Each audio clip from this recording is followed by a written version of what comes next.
Shalom, sahabat Bahana yang terkasih dimanapun berada. Senang sekali kembali bisa berjumpa dan kita bertemu di Ruang Karena Dia lewat channel ini. Saya berharap terus sahabat Bahana dimanapun dalam perlindungan Tuhan yang sempurna, sehat selalu, dan disertai Tuhan dengan tidak kurang suatu apapun.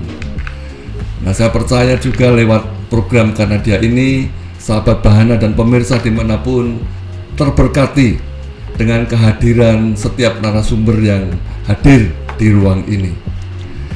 Karena di ruang ini kita bisa mendengar kisah-kisah kehidupan yang inspiratif, yang juga real terjadi dalam kehidupan para narasumber yang menemani saya dalam perbincangan di Ruang Karena Dia ini. Nah, tidak berlama-lama, saat ini akan langsung saya pertemukan sahabat Bahana dengan narasumber yang ada di hadapan saya. Seorang yang tentunya sudah banyak dikenal luas, khususnya di kalangan dunia pelayanan, di gereja tua di Indonesia, dan juga di masyarakat pada umumnya. Beliau adalah Bapak J.H. Gondo Wijoyo, atau yang biasa saya sapa, saya panggil dengan nama Pak Gondo. Saya salam dulu, saya sapa dulu Pak Gondo. Shalom Pak Gondo. Ya, selamat pagi, salam sehat, salam semangat, amin. Penuh dengan damai sejahtera sukacita. Haleluya. Sahabat Bahana, belum lama ini, yaitu tanggal 26 April yang lalu, dari penerbit Andi meluncurkan sebuah produk baru berupa sebuah novel dan juga buku. Sebagaimana sahabat Bahana bisa melihat yang ada di depan saya, ini yang sebelah kanan itu adalah novel berjudul Wim, dan yang di sebelah kiri saya ini sebuah buku berupa kumpulan beberapa short stories, cerita pendek berjudul Lily. Nah, kedua buku ini dan novel ini itu lekat sekali dengan kehidupan Pak Gondo dan juga almarhumah Ibu Liliawati Gondo Wijoyo. Lalu di sini ada satu lagi buku novel yang ditulis berdasarkan kisah real, kisah hidup yang nyata dari Pak Gondo sekeluarga, yaitu Cahaya di Penjuru Hati. Nah, dalam kesempatan kali ini saya ingin berbincang-bincang dengan Pak Gondo selaku, ya katakanlah, pemeran utama dari buku-buku yang ada di depan ini, terutama dari judul Wim ini. Saya akan lebih banyak berbincang-bincang dengan Pak Gondo dalam kaitannya dengan novel terbaru Wim.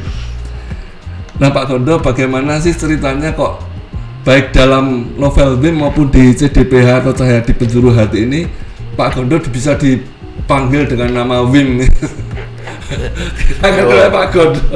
Iku jeneng waktu cilik, nama kecil. Oh, iya. Iya, nama kecil. Saya lahir tahun 1949. Ya. Nah, waktu itu masih ke Belanda-Belandaan gitu loh. Ya, sekolahnya aja saya di sekolah SD Leli itu ya masih ya ke Belanda-Belandaan dan seperti itu. Di Sidoarjo, nah, ya, Pak, sejak lahir saya dipanggil nama Wim. Ya. Barangkali ada makna tersendiri Pak dari orang tua atau papi mami waktu itu menyebut atau memanggil nama Wim. Ya, nama Wim itu sebenarnya adalah anak pertama yang dicintai, yang mengasihi. Ya, itu aja. Ya. Panggilan sederhana, panggilan muda, singkat ya Pak ya, Wim. Luar biasa. Nah, nilai-nilai berharga apakah yang Pak Gondo peroleh selama masih tinggal bersama orang tua di Sidoarjo sampai ya usia kira-kira remaja waktu itu ya, selama tinggal di Sidoarjo bersama orang tua dan adik-adik tentunya, nilai-nilai berharga apa yang Pak Gondo peroleh? Saya ini sebetulnya sejak awal saya ini memiliki satu pandangan hidup gitu, bahwa hidup ini adalah dalam perjalanan waktu yang satu saat itu pedodel putus itu ya, ya. mesti nggak ada yang usianya di atas 150 tahun, 100 tahun aja jarang gitu betul. ya. Jadi hidup ini ada di dalam perjalanan waktu. Nah, di dalam perjalanan waktu ini ya harus berjuang. Ya, waktu itu saya cuma punya pandangan hidup seperti itu. Ya harus berjuang. Dasarnya saya ini orangnya nggak bisa diam gitu. Saya ini dasarnya orangnya itu ingin meraih sesuatu, ingin ingin tambah. Dasarnya saya itu ingin lari lah gitu ya, untuk mendapatkan sesuatu gitu ya. Nah, memang saya lahir dari satu keluarga yang amat sangat sederhana gitu. Mungkin bisa diceritakan sedikit Pak Gondo latar belakang keluarganya waktu itu. Ya, ayah saya itu adalah orang yang suka berjuang. Ibu saya itu juga orangnya suka berjuang. Ya, dari keluarga semua yang memang usaha berjuang gitu. Nah, saya ini tertular gitu ya. Bagaimana hidup ini harus berjuang. Ya ngalami yang berat, ngalami yang sulit, ya ngalami yang ngalami makan itu satu hari itu kalau bisa 3 kali itu sudah bagus gitu. Ya kalau pagi itu ya lauknya itu ya cuma kerupuk, kecap ya, kadang-kadang ada ikan asin sedikit ya kalau siang tuh ya sudah kadang-kadang namanya dulu sayur bening itu di Sidoarjo, yaitu dibagi anak 4 dengan adik-adik, anak 4 dengan saya, adik saya 3 ya, dengan orang tua ayah ibu saya ya mesti bagi-bagi. Ngalami dari truk tentara itu pembagian beras, gula, minyak dilempar-lemparkan tuh rebutan tuh ya ngalami ya. Ngalami ya. Kalau dengar sirine, dengar suara dentuman tuh ya wah lalu delosor di bawah bangku ya ngalami gitu. Ngalami hidup ini berjuang gitu. Nah, ayah saya itu selalu mengajak saya untuk berkenalan dengan kawan-kawannya, usahawan-usahawan ini itu ya. Kemudian juga ada orang-orang yang bekerja di pemerintahan, di birokrasi ya, ada juga orang-orang yang ada di TNI, di polisi. Nah, saya itu sering diajak gitu. Jadi dari situ itu saya mengerti masalah pergaulan. Ya, dari situ itu saya mengerti mengenai daya juang. Ya itu. Wow.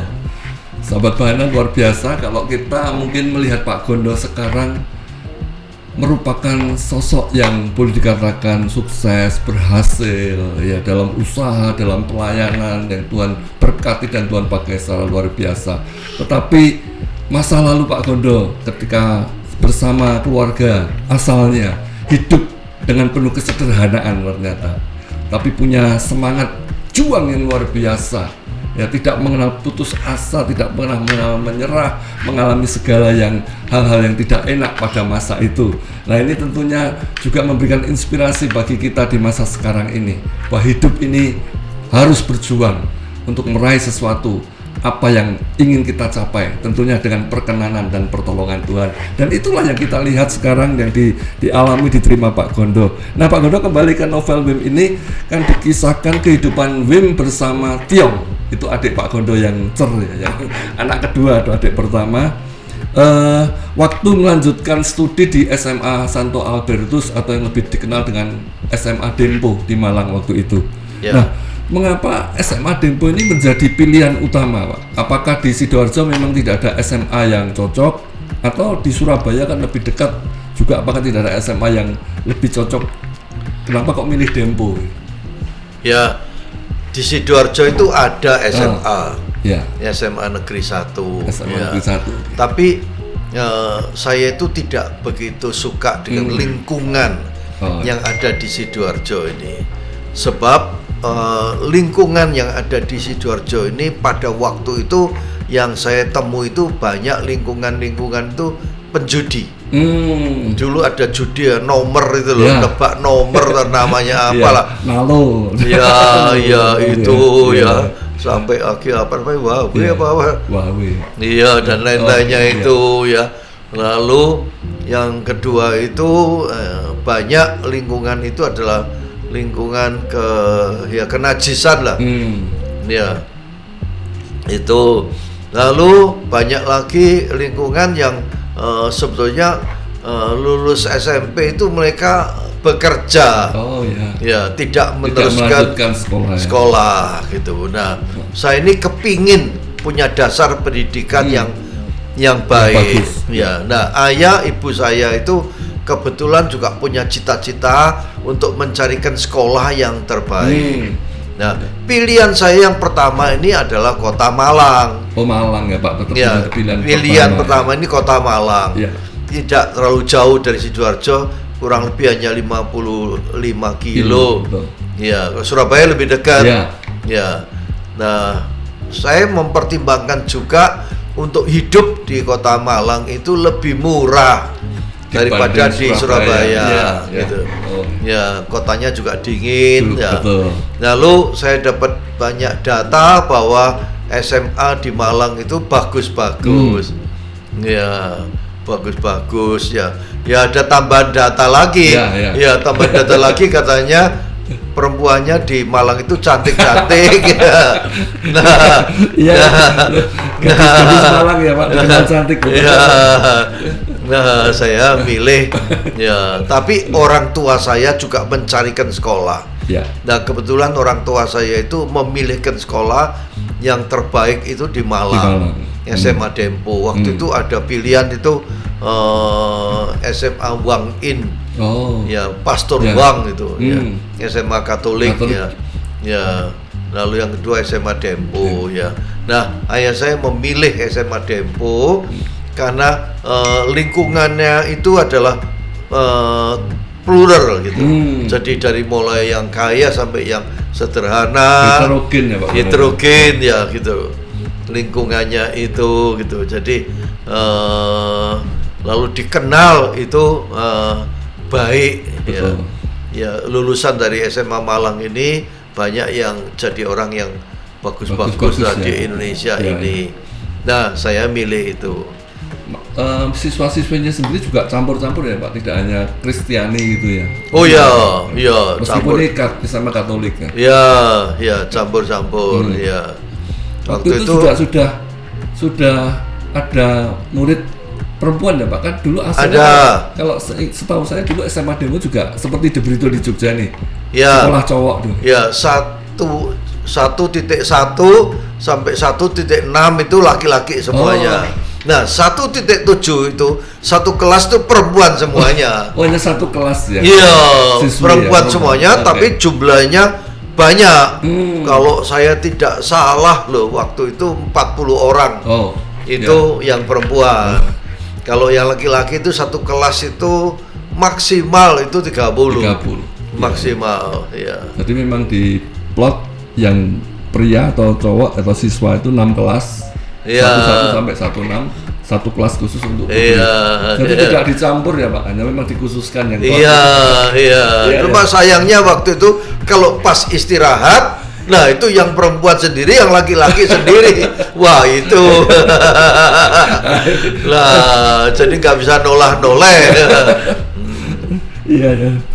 Nah, tahun berapa sih Bim ini mengenyam pendidikan di SMA Dempo? Saya masuk saya lulus SMA Dempo itu tahun 68.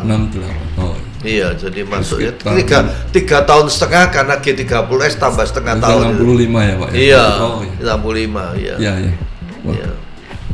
Iya.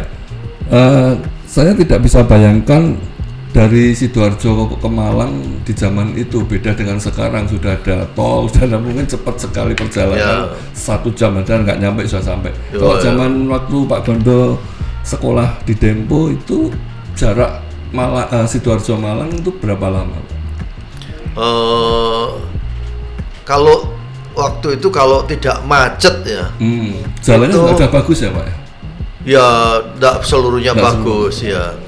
Ya, kalau tidak macet itu ya 1 jam 45 menit. Oh, hampir 2 jam. Iya.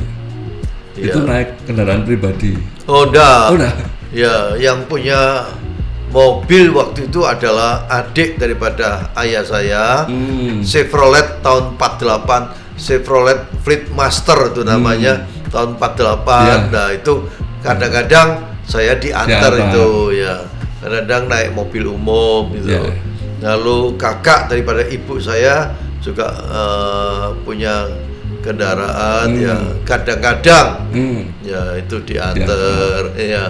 Ya. Ya, mereka ini sebenarnya ikut bangga, ikut kaget juga kok bisa masuk di SMA Dempo Malang.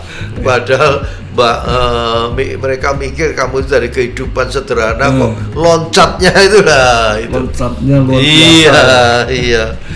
Nah, Iya. selama di Dempo, apakah sering pulang juga ke rumah, ke Sidoarjo kalau pas mungkin weekend atau pas hari libur sekolah? Oh enggak, Oh, jarang? ya.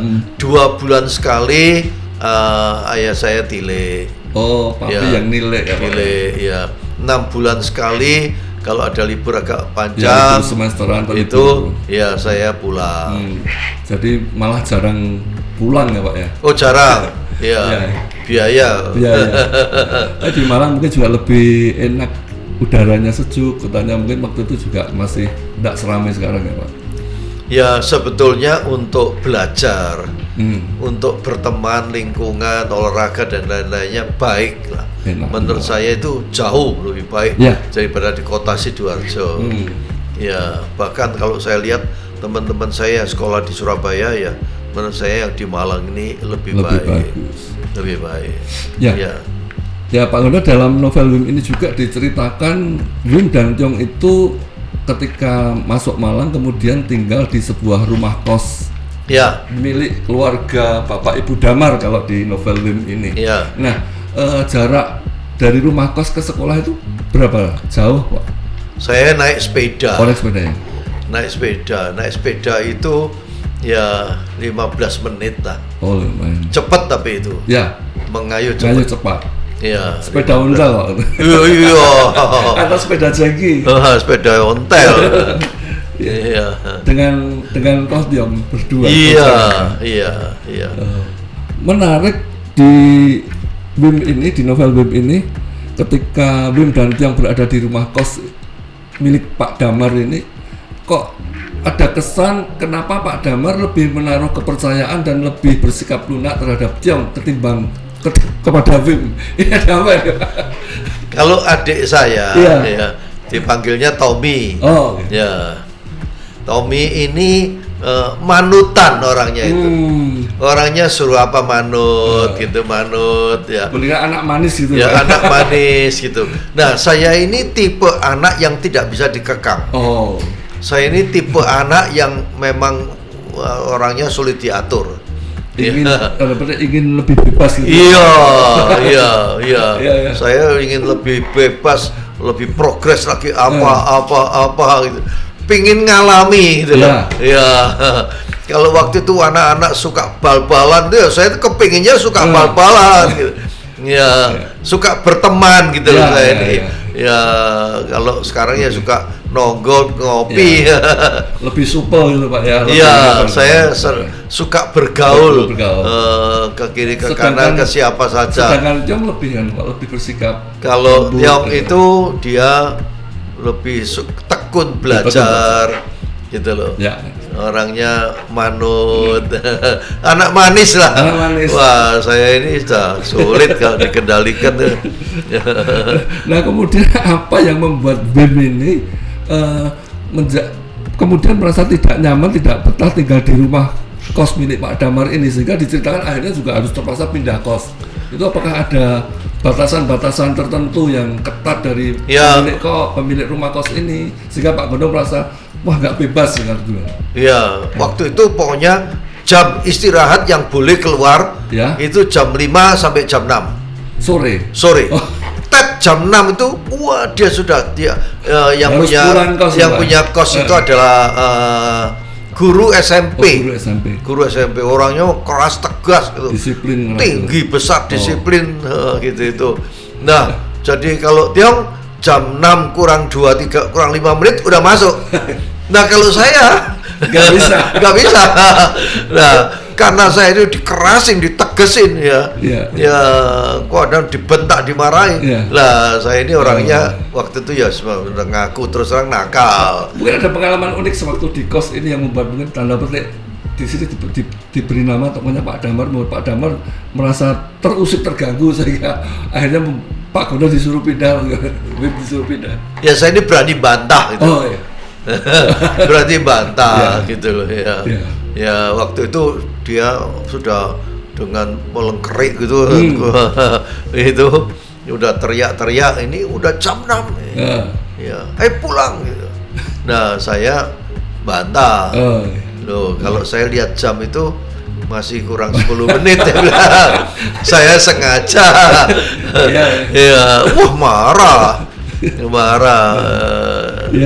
Ya, saya tidak melawan, tapi saya nakal. Tapi nakalnya nakal, saya percaya nakal yang bertanggung jawab nih. Enggak melawan, tapi nakal iya. Berapa lama Pak tinggal di rumah kos awal itu sebelum akhirnya pindah ke tempat? 1 tahun. Oh, 1 tahun. Iya. Setelah naik ke kelas 2 gitu. Iya, sebelum naik. Sebelum naik. Kurang lebih setahun terus saya pindah di Jalan Lawu kalau saya tidak salah. Dia juga ikut atau? Ikut, ikut. Ya, dia terpaksa ikut.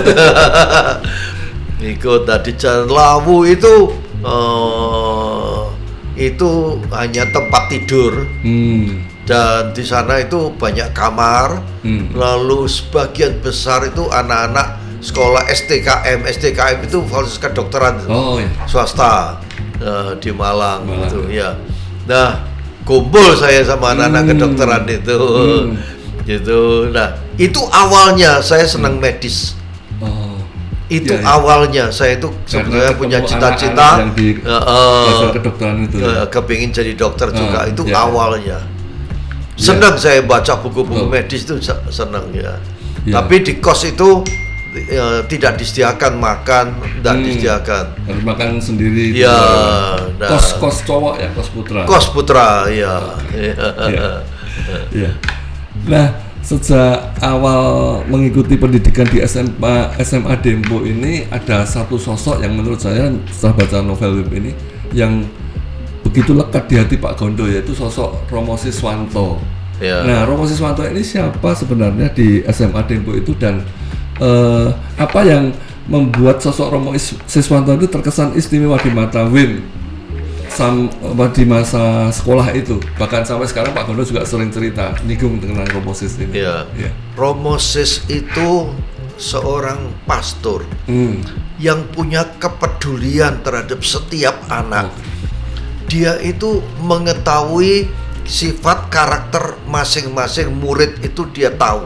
Setiap murid tahu. Iya, setiap murid dia tahu. Padahal dan dia banyak. 6 kali 30 180 tambah 40 200 lebih. Iya, jadi dia mengenal satu-satu ya, Pak. Mengenal satu-satu sampai mengenal orang tuanya satu-satu gitu. Dan mengenal kelebihan kekurangan setiap anak itu dia mengenal. Dan dia taruh perhatian khusus kepada anak-anak itu. Lalu dia selalu menanamkan kamu harus cerdas. Kalau kamu tidak cerdas, kamu tidak akan bisa berhasil dalam membangun kehidupan ini gitu.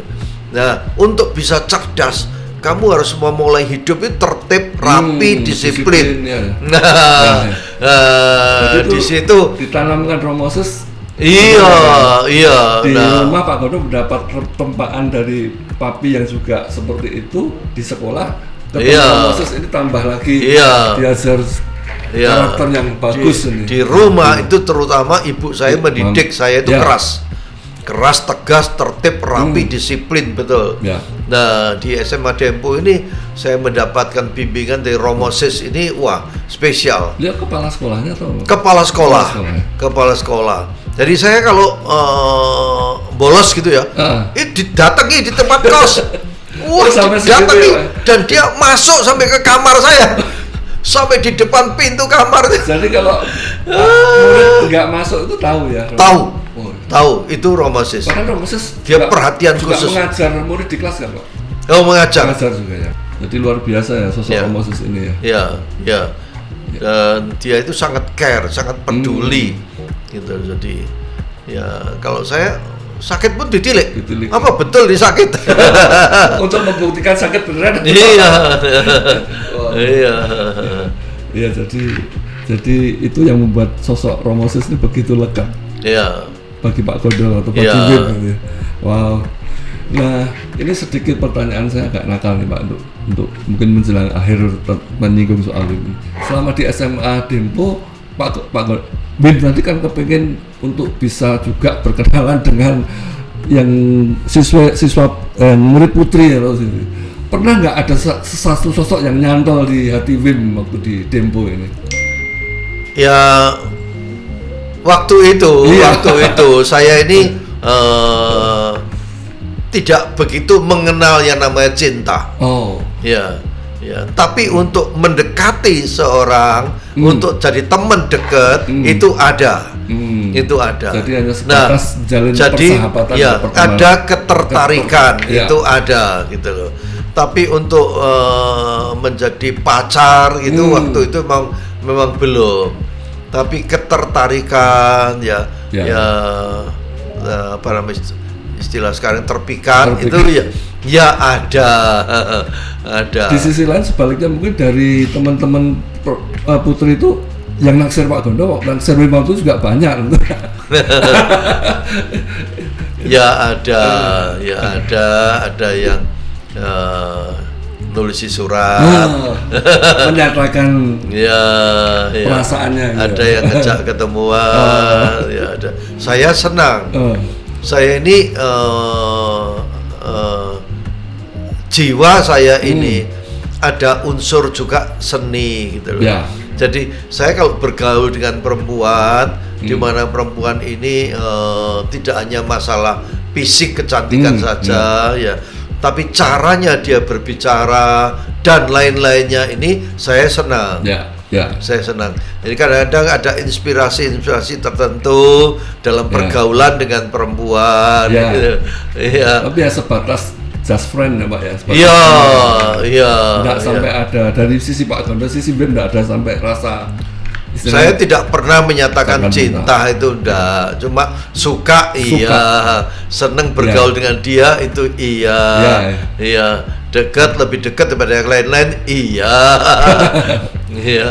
Pak Gondo sendiri pertama kali mengenal cinta berarti kapan di mana?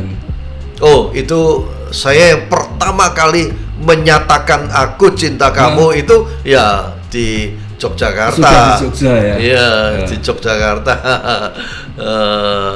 Yang kepada Lili. Iya, Lili, iya itu yang pertama kali saya menyatakan itu cinta. Nah, sahabat Bahana, ini perbincangan ngobrol santai saya dengan Pak Gondo ya, yang sahabat Bahana bisa ikuti dalam kisah di novel Wim atau nanti juga di buku Lili ini. Tetapi tadi Pak Gondo sampaikan bahwa cinta sejatinya dan cinta pertamanya justru ditemukannya waktu di Jogja. Nah, karena kesempatan ini terbatas, tidak banyak waktu yang bisa saya sharingkan untuk mengupas tentang kehidupan Pak Gondo setelah hijrah ke Jogja. Tapi sahabat Bahana dan pemirsa bisa mengikutinya lewat novel ini, Cahaya di Penjuru Hati. Ini novel yang benar-benar berdasarkan kisah nyata, based on true story dari kisah kehidupan Pak Gondo sejak masa kecilnya di Sidoarjo sampai dalam perjuangannya di Jogja, mulai kuliah, kemudian membangun usaha sampai menemukan cinta sejatinya yaitu Ibu Liliawati Godowijoyo. Sahabat Bahana bisa dapatkan Cahaya di Penjuru Hati, novel Wim dan Lili ini, ya buku Lili ini. Nah Pak Gondo, ini mungkin sedikit sebagai closing statement. Sebenarnya pesan apa yang ingin Pak Gondo sampaikan dengan penerbitan novel-novel ini, terutama si DPH ataupun Lili dan Wim ini, bagi generasi muda atau generasi milenial masa kini di Indonesia maupun keluarga-keluarga di Indonesia? Sejak awal Ya. saya sudah menyampaikan bahwa hidup ini ada di dalam perjalanan waktu. Oke. Satu saat itu putus itu betul. iya. Ya. tapi putusnya jangan ke neraka, tapi ke surga. Ya, pasti itu. Nah, waktu itu ada 3 perkara yang paling penting. Ya.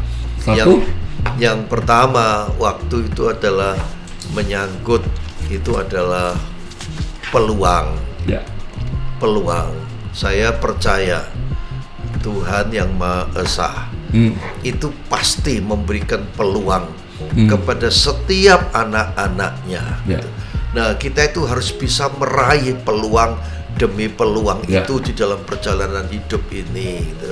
ya, Jangan sampai kita kehilangan peluang-peluang Kesempatan yang peluang. Tuhan sediakan. ya, Memang Tuhan memberikan kepada kita itu pengalaman demi pengalaman, ya, mengalami ini, ngalami itu untuk menempah Ya. supaya roh jiwa kita itu dewasa Dewasa dan kuat. betul-betul ya, Ya. dalam meniti perjalanan waktu ini. Gitu. Nah, itu pertama peluang. Yang kedua itu adalah nilai-nilai kehidupan.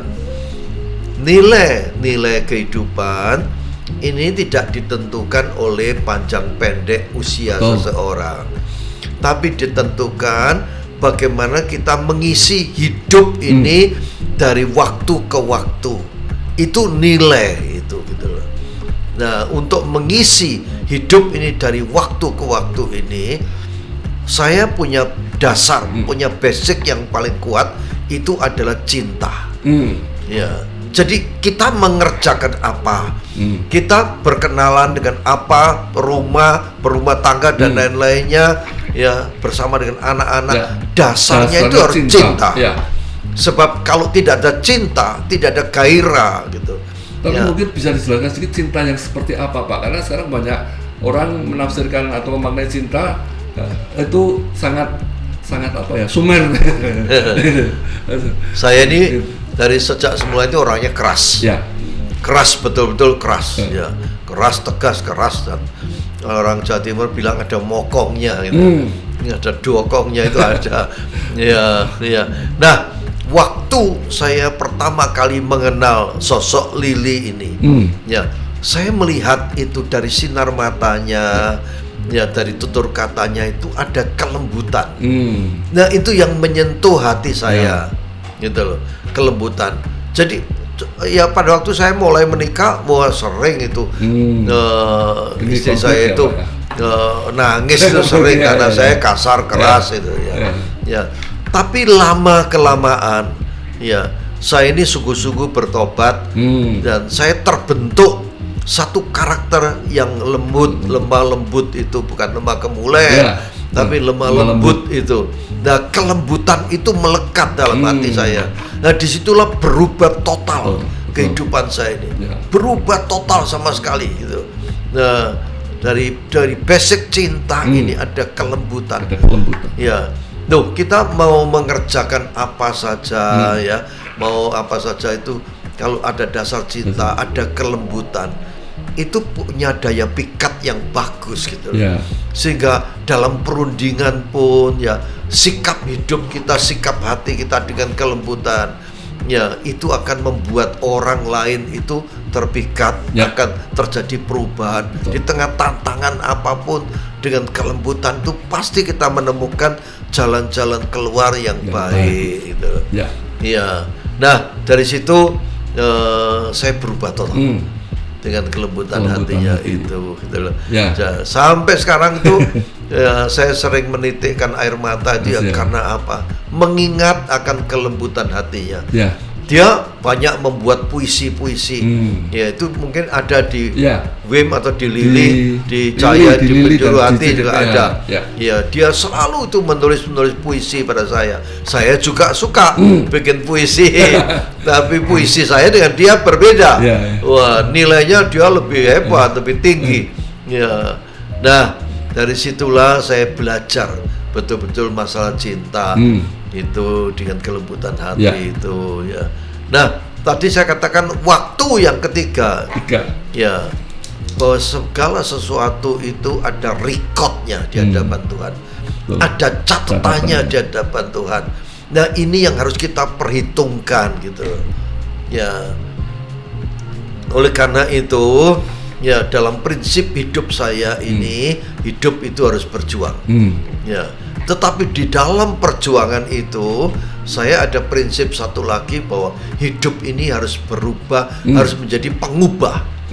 Harus menjadi pengubah di tengah keluarga, di tengah lingkungan, ya di tengah usaha, di tengah pelayanan dan lain sebagainya, harus menjadi pengubah gitu. Bukan hanya sekedar pribadinya berubah, tapi dia juga harus bisa menjadi pengubah. Menjadi lingkungan. pengubah. Iya, Ya. iya. Wow. Ya. Nah, buat saya ya begini loh. Bangsa yang besar itu pasti karena punya budaya yang besar. Betul. Nah, untuk membangun budaya yang besar, satu-satunya jalan yang paling baik itu adalah lewat jalur pendidikan. Baik pendidikan formal maupun pendidikan yang informal. Sekarang ada pendidikan akademis, ada pendidikan vokasi. Tapi di rumah-rumah pun ada pendidikan. Apalagi sekarang ini lockdown ini. Nah, ini pasti Tuhan merubah supaya kita masuk dalam pendidikan di rumah-rumah. Nah, pendidikan ini memberikan teladan gitu loh. Nah, oleh karena itu saya masuk ke jalur pendidikan itu gitu. Sampai sekarang saya apa yang saya ucapkan, apa yang saya ajarkan, ya saya membangun salah satu yang saya membangun pelayanan desa terpadu dan lain-lainnya. Nah, di situ saya tanamkan pendidikan itu. Ya. Nah, di situ ya tentu ada catatannya di hadapan Tuhan. Ada recordnya gitu. Dan itu yang harus kita bangun. Nah, di dalam pendidikan ini memang ketertiban, kerapian, disiplin itu harus. Dan waktunya sekarang ini sungguh-sungguh kita harus belajar keras. Karena eranya berubah. Apalagi di tengah tantangan di masa pandemi ini harus mengubah cara berpikir, cara bekerja. Tahun yang lalu itu adalah era perubahan. Dipaksanya kita untuk berubah, dalam segala bidang. Di bidang apapun harus berubah. Kalau nggak berubah ketinggalan. Nah, tahun ini saya mengatakan ini adalah tahun pembaharuan. Pembaharuan karakter kita, pembaharuan sikap hidup kita, pembaharuan dari langkah-langkah hidup kita. Ini harus ada pembaharuan. Ya, kalau enggak kita bisa tinggal. Betul. Apalagi sekarang eranya era digital. Itu pesan saya. Jadi hidup ini memang harus berjuang. Terima kasih Pak Gondo untuk waktunya. Tapi mungkin sebelum kita tutup atau kita close, ada pesan tertentu yang ingin Pak Gondo sampaikan bagi mungkin keluarga-keluarga yang ada di Indonesia, terus kemudian bagi generasi muda yang ada sekarang di tengah tantangan zaman yang susah ini, supaya generasi muda juga bisa hidup seperti yang Pak Gondo pernah jalani selama sebagai seorang remaja, seorang pemuda dulu. Tantangannya kan beda Pak, zaman Pak Gondo dulu dengan sekarang ini. Adanya teknologi, informasi, internet ini kan membuat orang gampang terpengaruh. Nah, silakan Pak Gondo ada pesan khusus untuk generasi milenial, keluarga-keluarga Indonesia juga. Silakan Pak. Sekarang ini generasinya memang generasi milenial. Nah, untuk generasi milenial ini memang harus belajar keras. Harus belajar keras. Yang kedua, takut akan Tuhan. Itu harus menjadi dasar daripada generasi milenial ini gitu. Dan yang ketiga, generasi milenial ini harus bisa menjadi pengubah untuk bangsa, negara Indonesia ini. Juga untuk lingkungan harus bisa menjadi pengubah. Bangsa ini berubah itu karena dimulai dari pemimpin. Dan harus bisa menjadi pemimpin yang mengubah segalanya. Dan untuk itu harus cerdas. Itu pesan saya. Untuk keluarga Pak, barangkali ada pesan juga untuk keluarga-keluarga Indonesia, karena kita lihat sekarang begitu rapuhnya dasar atau fondamen kehidupan keluarga yang sehingga gampang sekali pisah. Ada pesan tertentu untuk keluarga-keluarga. Perceraian terjadi di mana-mana. pertengkaran terjadi di mana-mana itu. Tapi perhatikan, hidup ini adalah perjalanan waktu gitu. Satu saat putus pasti. Oleh karena itu ya bangun nilai-nilai kehidupan ini. Ya bangun, raih peluang-peluang itu. Ya sudah waktunya sekarang ini cinta keluarga, kumpul keluarga. Sudah waktunya kita ini ada bersama-sama dengan keluarga. Back to the family ya Pak ya, kembali ke keluarga. Back to the family. Karena keluarga ini adalah bentuk kerajaan Allah yang kecil di Amin, muka bumi betul. ini. Sehingga ada ungkapan bahwa keluargaku surgaku. Iya. Atau pelayanan apapun dimulainya harus dari keluarga. Iya, basicnya adalah cinta. Ya. Ya, baik. Terima kasih Pak Gondo untuk kesempatan dan waktunya. Dan sahabat Bahana, saya percaya perbincangan ini bukan hanya sekedar sharing tentang diri Pak Gondo, tetapi sahabat Bahana juga bisa belajar dan mendapatkan nilai-nilai kehidupan yang luar biasa. Khususnya di pesan Pak Gondo bagi generasi milenial, milikilah sikap untuk terus mau bekerja keras seperti itu, berjuang, kemudian takut akan Tuhan. Ini akan membebaskan kita dari segala perangkap dan jerat hal-hal yang buruk atau hal-hal yang akan menghancurkan masa depan Anda sebagai generasi milenial. Yang ketiga, jadilah generasi yang mengubah bangsa ini, mengubah lingkungan, mengubah keluarga. Artinya generasi milenial dimanapun menjadi terang bagi bangsanya, bagi lingkungannya, dan jadilah orang-orang yang cerdas, tidak mudah dipengaruhi oleh situasi apapun yang tidak pasti. Berpikir cerdas, ya, jadilah orang yang cerdas. Dan bagi keluarga-keluarga Indonesia, bangunlah kehidupan keluarga dengan dasar cinta bagi keluarga. Kiranya Tuhan Yesus memberkati kita semua. Nah, kalau sahabat Bahana ingin mendapatkan baik CDPH, Cahaya di Penjuru Hati, Wim ataupun Lili, nah sahabat Bahana bisa nanti langsung menghubungi dan memesannya kepada nama yang saya sebutkan ini, yaitu kepada Arianto, ya, kepada Arianto di nomor 0811 2860 877, ya, 0811 2860 877. Silahkan mendapatkan buku-buku atau novel ini yang saya percaya sangat akan menjadi blessing, berkat bagi setiap pembaca dimanapun. Nah, demikian akhir perbincangan saya kali ini dengan Pak Gondo. Berharap nanti Pak kesempatan lain bisa ketemu lagi untuk hal yang lain lagi. Untuk akan masih banyak yang perlu digali dari Pak Gondo, dari kaitan dengan pelayanan dan semuanya nanti untuk kesempatan yang akan datang. Saya terima kasih Pak Gondo. Ya, sama-sama. Tuhan Yesus berkati. Sama-sama. Kiranya sahabat Bahana dimanapun tetap semangat, sehat, dan diberkati Tuhan. Mungkin Pak Gondo bisa memberikan salam kepada sahabat Bahana. Para sahabat Bahana semuanya, terima kasih atas perhatiannya, terima kasih atas kasihnya, ya. Terima kasih atas doanya juga. Terima kasih jikalau mau membaca novel Cahaya di Penjuru Hati. Itu true story, betul. Dan penulisnya itu adalah Albertine Enda. Ya, Albertine Enda itu kalau nulis dia bangun jam 4 pagi. Dan dia katakan setiap dia nulis dengan dia selalu meneteskan air mata. Ya, saat menulis novel ini. Iya, ditanya lu kena apa? Nah, dia katakan biasanya saya menulis mengenai reputasi seseorang. Tapi kali ini saya menulis mengenai jalan-jalan hidup seseorang dalam perjuangannya. Ya. Nah, novel Lili itu banyak puisi-puisi yang Lili tulis, bagus. Lalu Wim ini ya dibacalah. Tadi sudah sedikit saya perkenalkan, tinggal sahabat Bahana dan pemirsa tinggal pesan dan baca. Baik. Tapi ya jangan diingat-ingat kejelekan saya, dosa masa lalu. Betul. Baik, Pak Gondo, terima kasih. Sahabat Bahana, sampai jumpa di kesempatan yang akan datang. Tuhan memberkati. Shalom.